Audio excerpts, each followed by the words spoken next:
Well, here it is, Tuesday afternoon, 80 something degrees outside. It feels like it's summertime almost. Bad, bad, bad, because all these trees and plants around here, you know, feeling this nice warm air, and it's like they're confused. They don't know what's going on. Just like my elderberry plants over here, I got a head on it, about that big around. It's flowered. It's already starting to turn a little green. So yeah, my plant is confused because it's like, well, we just went into like a killing frost, and now my plant's starting to bud out like it's springtime again. So bad, bad, bad. But if it produces and stuff and it actually holds up before snowfall, then that just means I got a big old cluster of berries I can use again. But I don't foresee it happening, and if it does, great. If it doesn't, it's expected because it's not supposed to be flowering and producing this time of year. Now, I do know that, God willing, we get an income tax this year, return. A portion of that return is going to be used on more house repair and things that we didn't get done this past year. Now, part of the things that didn't get done this past year was kind of my fault, because I kind of went overboard on some of the crafting things and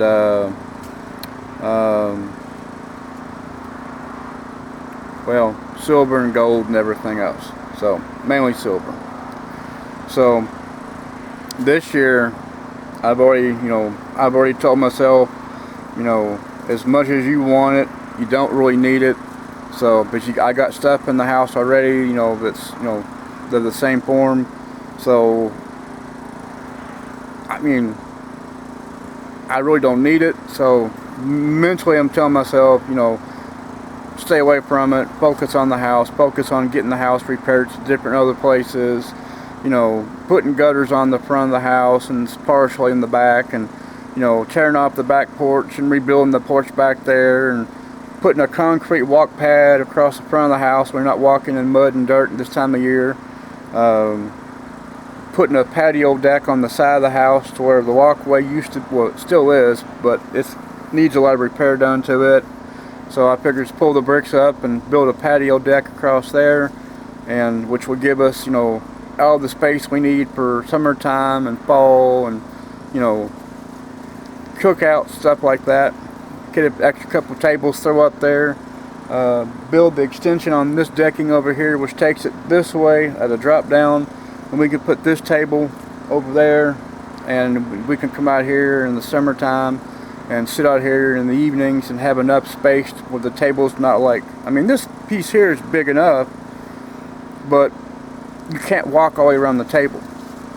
And it's a little tight in some areas. But I want to build it big enough over here to where we can set it over there, and it'll be perfectly set, and be enough room. We can all walk around it, and have chairs and everything. So it's going to be a little bit bigger than just additional add-on. But then we gotta pull the pole up. Of course, I've taken the pole down.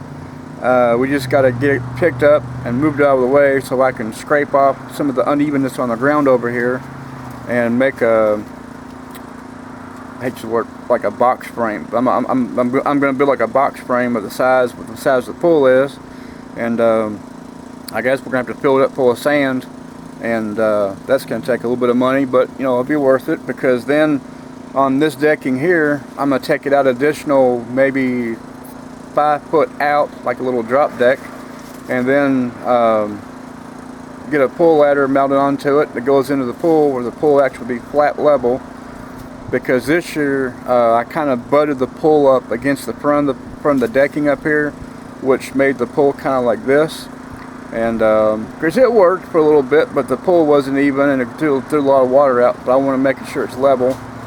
And that's things I got to do. And then we got to get some more gravel for the driveway, because it's been 6 years since we had gravel put in the driveway, and there's still gravel in the driveway, but there's areas of the driveway where the grass is starting to grow through. And I want to see if I can get a buddy of mine that has like a grader box and just come in the middle of the driveway and scoop out a lot of the, where the driveway has the arch in the center of it, because there's a lot of gravel down there that has grass growing through, and see if I can, you know, throw some stuff in there. I feel raindrops.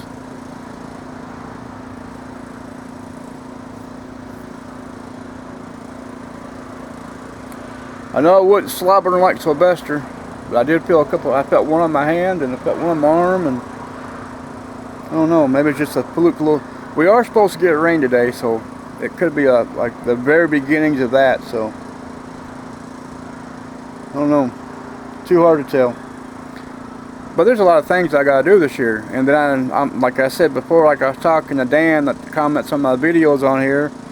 I'm determined. I'm you know, there's no second guessing. I'm gonna get me 2 beehives. I'm gonna start with 2 hives and see how that plays out. And if everything goes great with that, then I might add another hive or 2 or something like that. But I'm gonna give beehives a chance. I'm gonna give it a whirl. I'm gonna put them over here on the back corner side of the yard, and partially sunny, partially shady, kind of out of the way from everybody.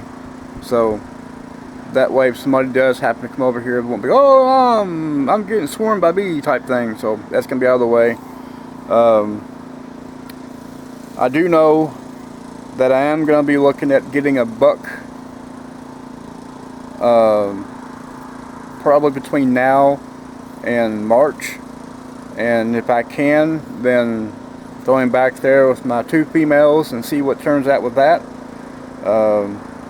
And then again, honestly and truthfully, I've actually pondered just saying hell with it all and just selling them.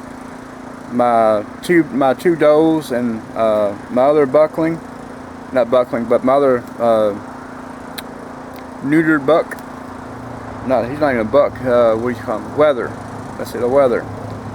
And but then again, I you know, they are nice to have because they do a lot of really good clearing out the brush and the weeds and everything. So I might just say, you know, bite the bullet and find me another buck, and or find somebody that has one around here that, you know, will bring him over, drop him off, and let him do his thing, and, you know, rent him for a week or whatever and do it that way. But yeah, that's kind of my intentions on that. I do got the tree I have next to me, you can't see it. Well, here. The one right here that goes up, there's a lot of overhang from the top of it, which shaded a lot of my garden space down here. Basically, I want to get all that trimmed out, and so that way it has more sunlight when it's like when the sun's midsummered, and I get a lot of full frontal sun across the yard there. And, you know, of course, if I'm going to be spending all this money and putting new garden beds in, I don't want partially shaded garden beds. I want full sun. And then I'm also going to bring out my bedding some more into the yard this way, which chances are I might just end up actually cutting that tree completely out. I'm not sure. I hate to, because it gives the house on my bedroom side, it gives it a lot of corner shade. It gives it good shade on the carport, so it's not super hot in the summertime either. I don't know yet. I just gotta, you know, do the, you know, the counterbalance to find the pros and cons and everything else. I'm also going to be using a lot more seeding this year. I've ordered some seeds already offline. I got 2,000 turnip seeds, and a lot of people are like, why in the hell would you get 2,000 turnip seeds? Because around here people just grow turnips all the time. Nobody grows them no more hardly. And turnip greens, I love turnip greens. I can eat my weight in gold in turnip greens. And I like turnips as well. So does a buddy of mine. So I'm gonna plant those in segments. I'm gonna plant some in late winter, early spring, and spring, mid-spring, and late spring and midsummer. You know, just kind of do a rotation formula that way. So that way we'll have plenty of turnips and turnip greens, because whenever they do their magic and they do everything they're supposed to, I can replant in another section of a garden space, and basically whatever I don't eat I can take to market, and I'll sell, say if it's a decent sized turnip, you know, say 25 cents a turnip. You know, you can take one turnip and mix it with 2 or 3 potatoes, and you'll have yourself a meal, like mashed potatoes or fried potato, or fried potato style or something like that. You know, there's all kinds of things. Me myself, I'll peel a turnip or scrape a turnip, cut it up, and I'll fry it just the way it is, or mash it up, and I'll eat it that way. You know, a lot of people, well, turnips are strong. Well, they are in a way, but you know, they're good for you. So that's another thing I want to do. And I've already gotten a few, like I said, a few more seeds of different types of variety of things I'm going to be growing. That's going to benefit like a circle form of everything I am growing, that I can blend everything together and can it, seal it, or dehydrate it, however you want to do it. You know, I'm going to have all that lined out. But yeah, because wherever I use, or wherever I grow around here in the coming 2021, I'm going to get what I need, or what the house needs, and anything other than the house will be divided up amongst my friends that need something and what I take to market. And if my friends don't want nothing that I have, I got neighbors around here that will take, you know, I guarantee they'll take something. So, and that's another thing I'm looking at, because, you know, if I can help my neighbor over here, the Mike over here, or I can't think of the guy's name behind me, nor the guy next to me. I know his name, I just can't think of it. Or Brandon over here, or my distant family that's their place burned down.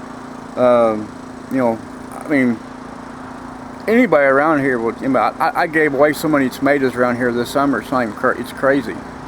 So, you know, and then of course after I gave them away, I could have used some of them, but it didn't matter, because I have plants out here in the front of my yard that were popping tomatoes like crazy.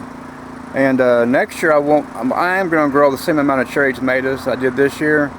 But the kicker part that kicked me is when I grew them for people, and I come on the phone and say, hey man, I got, you know, overabundance of tomatoes. You know, you want to swing by after work, or you want to come to me, drop them off to you? Well, we went to the store not too long ago, bought a bunch of them. I'm growing these to keep you from buying tomatoes.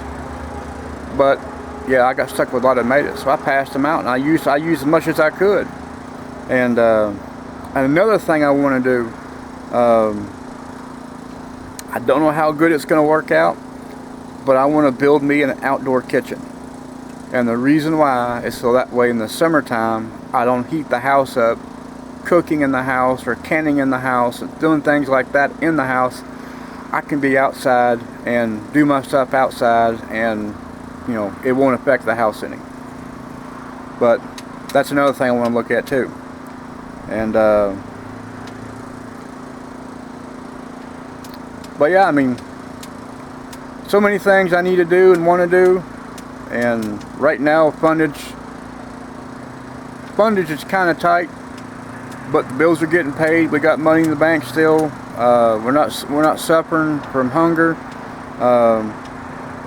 So I mean, in my outlook, I'm doing pretty good. I'm not in debt. Well, besides my mortgage, I'm not in debt. So I have nothing to complain about. You know, the man upstairs is looking after me, as far as I can tell. And my feet hit the ground every morning, so he hasn't taken me yet. So that's a plus on my end. So until my feet don't hit the ground, then I have something to worry about. But until then, I ain't worried about it, you know. I'm doing my everyday thing, and you know, it's all you can do. But I do have to get off here because I need to go in the house and can up a great big thing of apple butter that I was making for a friend of mine down the road from me. And once I get that done and taken care of, then I'll come inside, download this video to YouTube, and as it's downloading onto YouTube, I'm gonna be out here cutting some branches and stuff around the yard. Some little saplings come up by the fence line, trimming my blackberry bushes back a little bit so that next spring they bush out and not just be old crazy all over the place. So y'all have a great day, and I will see y'all again soon, I promise. And I know it's been a few days since in between, but I just been, you know, this time of year everything's crazy and chaotic, and with, you know, politics and outdoor work, and one day it's raining, next day it's super hot, next day it's snowing, next day it's raining. You know, it's you know, Kentucky weather is never predictable. It's never the same this time of year. So, but y'all have a great day, and I will see you all again soon. And keep it between the lines. You know, don't hit no ditches. So, I will see y'all again later. Quick it. Come on, where's my button? There it is.